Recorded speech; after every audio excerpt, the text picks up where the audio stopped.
rekaman kedatangan bom udara di posisi angkatan bersenjata Ukraina di wilayah Polchensk ramai beredar di media sosial Telegram pada Kamis 26 September 2024. Dalam rekaman tersebut menunjukkan momentum bom FIB 3000 dan 3 FIB 1500 diluncurkan tentara Rusia ke posisi pertahanan Ukraina.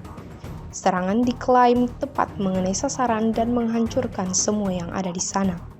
Peristiwa ini menambah daftar panjang kerugian yang didapatkan angkatan bersenjata Ukraina. Hingga video ini beredar, beragam komentar dituliskan warganet.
Download Tribun X sekarang, menghadirkan lokal menjadi Indonesia.